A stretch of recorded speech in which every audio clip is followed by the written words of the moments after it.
All right, so let's talk about camera options. And like I said from the get-go, I'm not expecting you guys to go out and buy expensive cameras or learn photography really in depth. You can absolutely use your phone for most of these pictures, but I just want you guys to know what's out there, know the price of things, and if you are interested in photography and want to get more in depth into it, this is at least a gateway in seeing what options are out there. So let's go ahead and start with if you are just using your phone. One thing that's important to note is that when you zoom in with your phone, if you use any sort of digital zoom, you're actually degrading the quality of the pictures. That's why a lot of the more high-end phone these days have 2 and 3 cameras on them. They're zoomed in at different lengths, and so you can still get a perfect, pristine picture at these different lengths.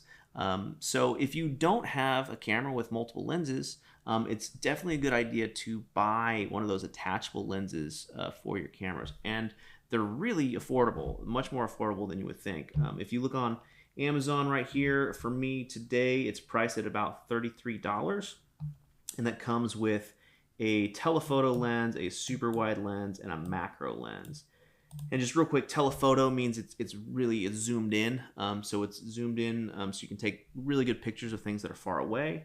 Super wide is pretty obvious. And then macro lens is for really close-up pictures. So if you're taking pictures of ants or blades of grass or anything you need to get really tight on, flowers, anything like that, that would be where the macro lens would come in handy. But like I said, 33 bucks for these 3 lenses to do all this, really great option.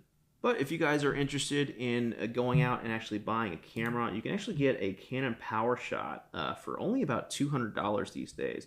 And these cameras are very great starter cameras. They have really great auto settings, but actually allow you to dive in deeper as well, and if you are interested in that. And the great thing about the price also at $200, with this stock photography, if you guys hit the ground running, this thing will pay for itself in just a few months. And so there's some motivation there to get that. If you guys are looking for something a little bit more high-end but don't want to go crazy, the Sony Alpha A6400 runs under $1,000, and this is nearly a professional camera. This camera is very good, takes very high resolution photos, and has a great kit lens as well. So this is a very popular prosumer kind of camera.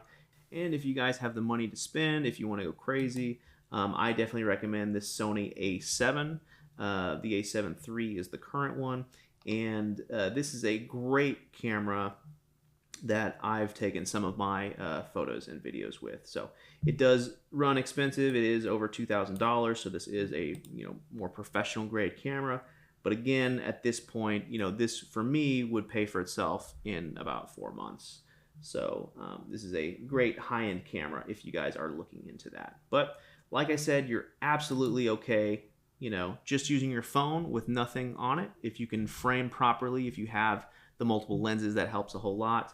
If not, I definitely recommend you guys getting, these additional lenses or, splurging a couple $100 for a PowerShot.